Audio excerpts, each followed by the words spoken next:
నమస్తే న్యూస్ 24 తెలుగుకి స్వాగతం. నా పేరు రీతు. వార్తల్లోని ముఖ్యాంశాలు ఇప్పుడు చూద్దాం.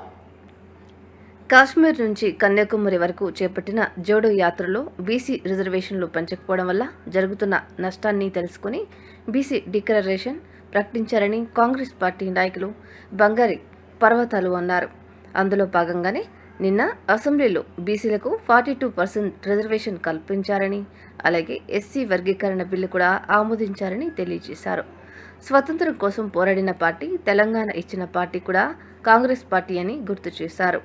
ఈ కార్యక్రమంలో market committee director వాల్య Naik, Congress party senior మాతరి సత్యం, వాసవి కృష్ణయ్య, గుమ్మకొండ నాగరాజ్, కాంగ్రెస్ పార్టీ అభిమానులు పాల్గొన్నారు.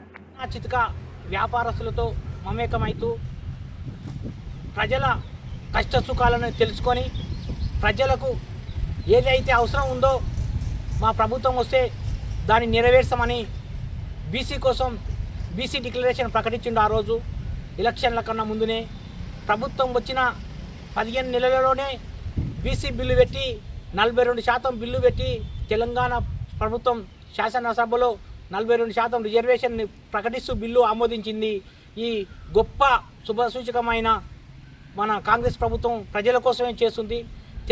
స్వతంత్రం సాధించిన పార్టీ కాంగ్రెస్ పార్టీ, తెలంగాణ ఇచ్చిన పార్టీ కాంగ్రెస్ పార్టీ, ప్రజలకు ఇందిరమ్మ ఇళ్లను కల్పించింది కాంగ్రెస్ పార్టీ, రేషన్ కార్డులను ప్రజలకు నిత్యావసరాలు అందుబాటులో ఉండాలి, సరసమైన ధరలకు వచ్చే విధంగా ఉండాలని రేషన్ వ్యవస్థను కనుగొన్నది, తెచ్చింది, వ్యవస్థలోకి తెచ్చింది కాంగ్రెస్ పార్టీ. ఈ విధంగా ఎన్నో చెప్పుకుంటూ పోతే అన్నీ తెచ్చింది కాంగ్రెస్ పార్టీ. మరియు ఇప్పుడు చూసినట్లయితే 32 సంవత్సరాల నుంచి ఎస్సీ వర్గీకరణ కోసం ఎంతో ఉద్యమం చేసిన ఉద్యమ నాయకులు అయినా సాధించలేకపోయినరు. ఈరోజు కాంగ్రెస్ పార్టీ ప్రభుత్వంలోకి వచ్చిన 15 నెలలలోపే ఎస్సీ వర్గీకరణ బిల్లు పెట్టి ఎంతో ప్రజలకు మేలు చేసింది. దానికి మన అందరం పార్టీకి కాంగ్రెస్ ప్రభుత్వానికి ఎంతో విధేయతగా ఉండి ఎన్నో ఇప్పుడు మన తెలంగాణ రాష్ట్రంలో ఉన్న ఎస్సీ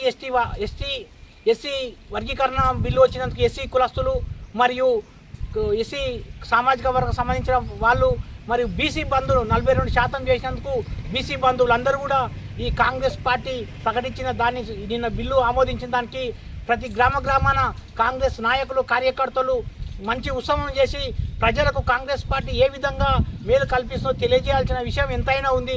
కావున ప్రతి గ్రామంలోని కాంగ్రెస్ కార్యకర్తలు నాయకులు ఇదే నా విన్నపం.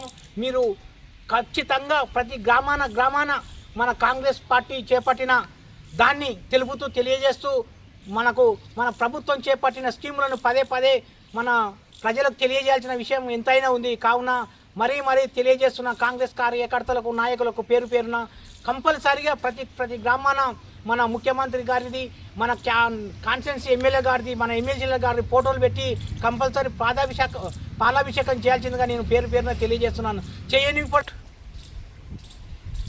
నిన్న పార్లమెంటులో మన తెలంగాణ ప్రకటించిన దాత మన తెలంగాణ తల్లి సోనియా గాంధీ గారు కూడా 100 రోజుల పనిని 150 రోజులు పెంచుతూ వారికి 400 రోజులు, ఒక రోజు 400 కూలి కట్టించాలని ఒక ప్రతిపాదన కూడా పెట్టించింది. కాంగ్రెస్ పార్టీని స్థాపించినప్పటి నుండి గాంధీ కుటుంబం, నెహ్రూ గారి కుటుంబం ప్రజల కోసమే సేవ చేస్తుంది, ప్రజల కోసమే ప్రతినిత్యం వాళ్ళు ఆలోచన చేస్తున్నారు. ఎంతో గొప్ప మనసు కలిగిన నేతలు మా కాంగ్రెస్ పార్టీ నేతలు. కావున ఇప్పటి నుంచి అయినా బీఆర్ఎస్ పార్టీ కళ్ళు తెరుచుకొని కాంగ్రెస్ పార్టీని విమర్శించే నైతిక హక్కు లేదని తెలియజేసుకోవాల్సిన అవసరం ఉంది. ఎంతైనా 10 సంవత్సరాల ప్రభుత్వం పాలించే మీరు ఇచ్చిన స్కీములను ఎక్కడ కూడా ప్రతి ఒక్క స్కీముని ఫెయిల్ చేసినారు, ఎక్కడ కూడా చేయలేదు. మేము బీసీ బంధు ఇస్తామని డిక్లరేషన్ చేసినాం, 15 నెలల్లోపే బీసీ బంధు ఇచ్చినాం. ఎస్సీ వర్గీకరణ చేస్తామని ఎక్కడ చెప్పలేదు, అయినా ఏబీసీ వర్గీకరణ చేసినాం. ఈ విధంగా ఎంతో ప్రజల కోసం ప్రతినిత్యం శ్రమిస్తూ ప్రజల కోసమే పాటుపడుతున్న పార్టీ ఏదైనా ఉందంటే అది ఒక్క కాంగ్రెస్ పార్టీ. కావున మీరందరూ కార్యకర్తలు అందరూ కంపల్సరీ గ్రామాన మన కాంగ్రెస్ పార్టీ ప్రకటించిన ఈ బీసీ బిల్లును 42% చేసి కాబట్టి ప్రతి ఒక్క బీసీ ఎంతో గొప్పగా ఆశపడాలి, సంతోషపడాల్సిన విషయం ఉంది. ఎందుకంటే బీసీలకు మన బీసీ రిజర్వేషన్ పెరగాలని ఎన్నో ఉద్యమాలు చేసినాం, ఎన్నో పోరాటాలు చేసినాం, కానీ సాధ్యం కాలేదు. ఇప్పుడు మన తెలంగాణ ముఖ్యమంత్రి యనమల రేవంత్ రెడ్డి గారు 42% బిల్లు పెట్టి దానికి బిల్లు పాస్ చేసింది కాబట్టి దానికి ఎంతో కృతజ్ఞత తెలియజేయాల్సిన అవసరం ఉంది. ఎస్సీ వర్గీకరణ బిల్లు కూడా 32 సంవత్సరాల నుంచి పోరాటం చేస్తే ఈరోజు ఎస్సీ వర్గీకరణ బిల్లు కూడా పెట్టింది కాబట్టి గ్రామాన ఎస్సీలు కానీ బీసీలు కానీ కాంగ్రెస్ పార్టీకి విధేయులుగా ఉండాల్సిన సమయం ఉన్నది. కావున దయచేసి పేరున తెలియజేస్తున్న ఇంకొకసారి ప్రత్యేకంగా మా తెలంగాణ ముఖ్యమంత్రి యనమల రేవంత్ రెడ్డి గారికి, మరియు పెద్దలు మా ఎమ్మెల్సీ దామోదర్ రెడ్డి గారికి, మా ఎమ్మెల్యే రాజేశ్వర్ రెడ్డి గారికి ప్రత్యేకంగా ధన్యవాదాలు తెలియజేస్తున్నాం. జై కాంగ్రెస్.